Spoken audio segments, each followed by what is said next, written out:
Dizziness is an imprecise symptom which includes common sensations such as vertigo, lightheadedness, faintness, and imbalance. Vertigo refers to a sense of spinning or other motion. The term lightheadedness is classically applied to presyncopal sensations resulting from brain hypoperfusion, and it may also refer to other symptoms such as disequilibrium and imbalance. Diagnosis of dizziness is a challenge because patients often have choose words that do not reliably indicate the underlying etiology. There are many causes of dizziness. Vestibular dizziness, vertigo, or imbalance may be due to peripheral disorders that affect the labyrinths or vestibular nerves, or it may result from disruption of central vestibular pathways. It may be paroxysmal or due to fixed unilateral or bilateral vestibular deficit.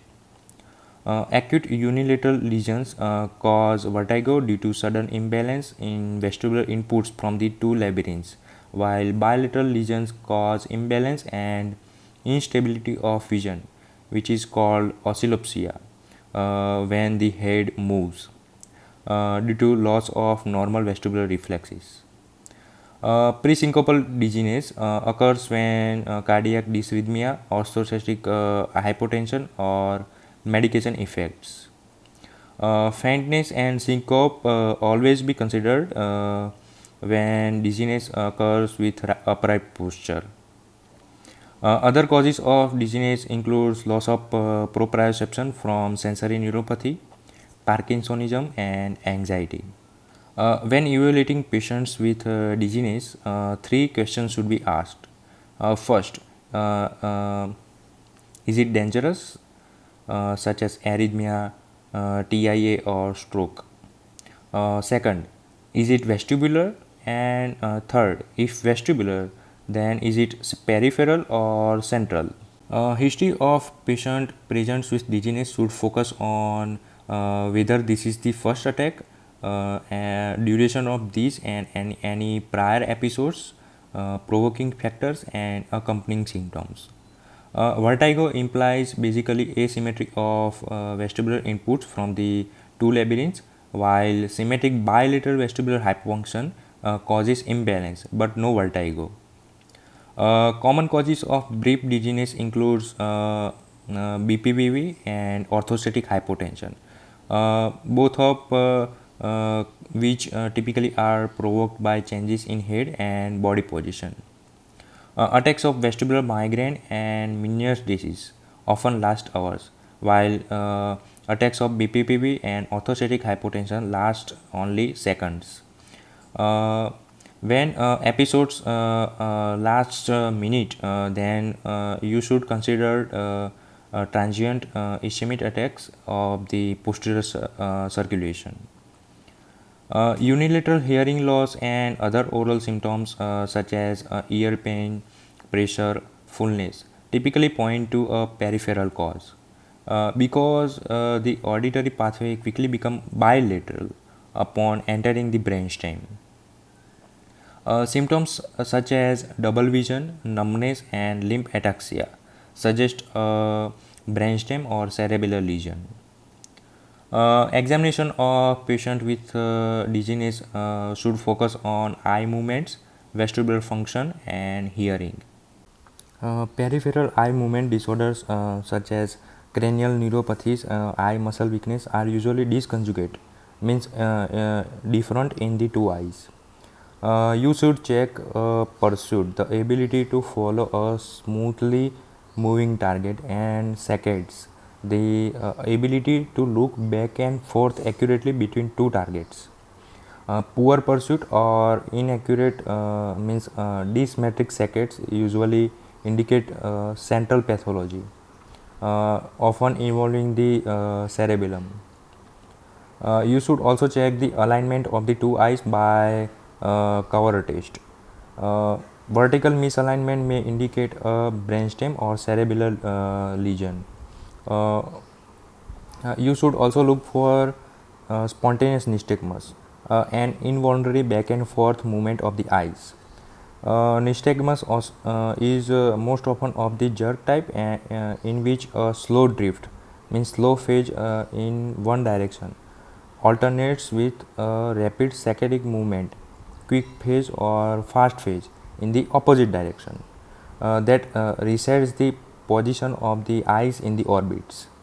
Except in the case of acute vestibulopathy, such as vestibular neuritis. If primary position nystagmus is easily seen in the light, then it is probably due to a central cause. Lesions of the cerebral pathways leads to vertical nystagmus with downward fast phases, also called downbeat nystagmus, and horizontal nystagmus that changes direction with gaze. Gaze evoked nystagmus. In contrast, peripheral lesions typically cause unidirectional horizontal nystagmus. Use of pharyngeal eyeglasses can aid in the detection of peripheral vestibular nystagmus because they reduce the patient's ability to use visual fixation to suppress the nystagmus. Pharyngeal eyeglasses are self-illuminated goggles with convex lenses that blur the patient's vision but allow the examiner to see the eyes greatly magnified. The most useful bedside test of peripheral vestibular function is the head impulse test, in which the vestibular ocular reflex is assessed with small amplitude around 20 degrees rapid head rotations. If the VOR is deficient, then the rotation is followed by a catch-up saccade in the opposite direction, means a rightward rotation leads to leftward saccade. The head impulse test can identify both unilateral and bilateral vestibular hypofunction. In case of unilateral vestibular hypofunction, catch-up saccades after rotations toward the weak side, and in case of bilateral hypofunction, catch-up saccades after rotations in both directions. All patients with episodic dizziness should be tested with Dix-Hallpike maneuver, in which a patient begins in the sitting position with the head turned 45 degrees. After that, holding back of the head, examiner lowers the patient into a supine position with the head extended backward by about 20 degrees while watching the eyes. If a transient upbeating torsional nystagmus is seen, then there is posterior canal BPPV. Another test is dynamic visual acuity, in which visual acuity is measured with the head still and when the head is rotated back and forth. A drop in visual acuity during head motion of more than one line in Snellen chart, then it indicates vestibular dysfunction. Some ancillary testing such as audiometry should be performed whenever a vestibular disorder is suspected. Unilateral sensory neural hearing loss supports a peripheral disorder such as vestibular schwannoma. Predominantly low frequency hearing loss is characteristic of Meniere's disease. Electronystagmography and video nystagmography includes recordings of spontaneous nystagmus. Caloric testing assesses the responses of the two horizontal semicircular canals. If there is unexplained unilateral hearing loss, then you should do MRI of the internal auditory canals with gadolinium contrast to rule out schwannoma. Let's see the features that differentiate peripheral and central vertigo. First, nystagmus from an acute peripheral lesion is unidirectional with fast phases beating away from the ear with the lesion. Nystagmus that changes direction with gaze is due to a central lesion. Second, transient mixed vertical torsional nystagmus usually occurs in BPPV, but pure vertical or pure torsional nystagmus is a central sign. Third, Nystagmus from a peripheral region may be inhibited by visual fixation, while central nystagmus is not suppressed by the visual fixation. Fourth, absence of a head impulse sign is due to a central cause. And fifth, unilateral hearing loss suggests peripheral vertigo, while symptoms such as diplopia, dysarthria, and limb ataxia suggest a central disorder. Let's see some disorders that causes dizziness and vertigo one by one. The first disorder is vestibular neuritis, which is also known as acute prolonged vertigo, because acute unilateral vestibular lesion means vestibular neuritis causes constant vertigo, nausea, vomiting, oscillopsia means motion of the visual scene, and imbalance. This is because of sudden asymmetry of inputs from the two labyrinths simulating a continuous rotation of the head. Unlike BPPV, continuous vertigo persists even when the head remains still in this condition. The most important question is whether the lesion is central or peripheral. In case of central, cerebral or brainstem infarct or hemorrhage should be considered, and in case of peripheral, the vestibular nerve or labyrinth means vestibular neuritis is considered. Attention should be given when some symptoms like diplopia, weakness or numbness and dysarthria are present, because they point to the central dysfunction. Also, some older patients with vascular risk factors who present with an acute vestibular syndrome should be evaluated for the possibility of stroke. Most patients with vestibular neuritis recover spontaneously, but glucocorticoids can improve outcome if administered within 3 days of symptom onset. Vestibular suppression medications may reduce acute symptoms, but should be avoided after the first several days, because they may impede central compensation and recovery. And also directed vestibular rehabilitation therapy may accelerate improvement. BPPV, benign paroxysmal positional vertigo. BPPV is a common cause of recurrent vertigo because episodes are brief, means less than 1 minute and typically 15 to 20 seconds, and are always provoked by changes in head position relative to gravity, such as lying down, rolling over in bed, rising from a supine position, and extending the head to look upward. The attacks are caused by free floating otoconia, which is calcium carbonate crystals that have been moved from the utricle macula into the one of the semicircular canals, usually the posterior canal. So, posterior canal BPPV is associated with nystagmus beats upward and torsionally, which means the upper poles of the eyes beat toward the affected lower ear. While in case of horizontal canal, horizontal nystagmus is seen when the patient is lying down with either ear down. Anterior or superior canal involvement is rare. BPP is mainly treated with repositioning maneuvers that use gravity to remove otoconia from the semicircular canal. So, for posterior canal BPPV, the Apley maneuver is most commonly used. If you want to watch that procedure, then for that link is in the description box. In case of vestibular migraine, vertigo precedes a typical migraine headache, but more often it occurs without headache.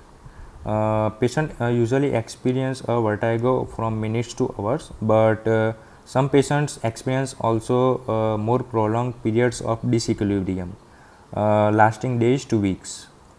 Motion sensitivity and sensitivity to visual motion such as movies are also common in vestibular migraine. Vestibular migraine is typically treated with medications that are used for prophylaxis of migraine headaches. Antiemetics may be useful during an acute attack. Meniere's disease, which is consists of vertigo and hearing loss, as well as pain, pressure, or fullness in the affected ear. The low frequency hearing loss and oral symptoms are the key features that distinguish Meniere's disease from other peripheral vestibulopathies. Meniere's disease is associated with asymmetric low frequency hearing loss. Hearing commonly improves between attacks, but permanent hearing loss may eventually occur. Meniere's disease is because of excess fluid in the inner ear, which is endolymph. Hence, the term endolymphatics hydrops is commonly used. Diuretics and sodium restriction are typically the initial treatments, and if attacks persist, then injections of glucocorticoids or gentamicin into the middle ear may be useful. Non-ablative surgical options include decompression and shunting of the endolymphatic sac, and full ablative procedures include vestibular nerve section, labyrinthectomy, but these are seldom required. Vestibular sonoma, sometimes termed as acoustic neuromas, seen at cerebellopontine angle in the MRI of the internal auditory canals. Sonoma is associated with slowly progressive unilateral sensory neural hearing loss, and patients typically do not have vertigo because the gradual vestibular deficit is compensated centrally as it develops. Bilateral vestibular hypofunction typically do not have vertigo, but symptoms include loss of balance, particularly in the dark, where vestibular input is most critical, and also oscillopsia during head movements, such as while walking or riding in a car. So, what are the causes of bilateral vestibular hypofunction? First, it may be idiopathic and progressive. Also, it may be a part of neurodegenerative disorders. Also, etogenic due to medication autotoxicity, such as gentamicin or other aminoglycoside antibiotics. Other causes include neurofibromatosis type 2, autoimmune disorders, superficial siderosis, and meningeal based infection or tumors. It may be also seen in peripheral polyneuropathy, and also some unilateral vestibulopathies such as vestibular neuritis and Meniere's disease may eventually resulting in bilateral vestibulopathy. In case of bilateral vestibular hypofunction, there is diminished dynamic visual acuity due to loss of stable vision when the head is moving. Also, abnormal head impulse responses in the both directions, and positive Romberg sign. There is also reduced responses to caloric testing. Also remember that vestibular suppression medications should not be used in bilateral vestibular hypofunction because they will increase the imbalance. Central vestibular disorders are due to ischemic or hemorrhagic stroke, tumors, demyelination, neurodegenerative conditions, and paraneoplastic acute cerebellar degeneration. Acute central vertigo is a medical emergency, and all patients with suspected central vestibular disorders should undergo brain MRI. Psychosomatic and functional dizziness is associated with some psychiatric conditions such as major depression, anxiety, or panic disorder. This psychosomatic dizziness is also called persistent postural perceptual dizziness, means PPPD. These patients have chronic feeling, means greater than 3 months of fluctuating dizziness and disequilibrium that is present at rest and but worse while standing. There is also an increased sensitivity to self motion and visual motion. such as while watching movies and moving through supermarkets. The neurologic examination and the vestibular testing are normal in psychosomatic dizziness.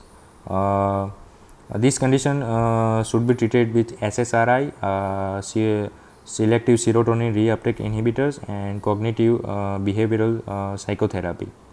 But vestibular suppression medications generally should be avoided.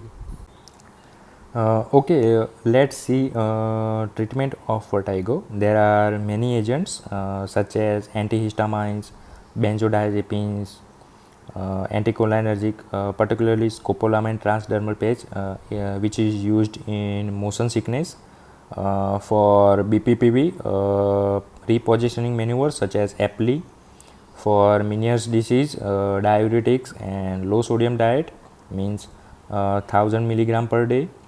For vestibular migraine, anti-migrainous drugs, particularly prophylactic drugs.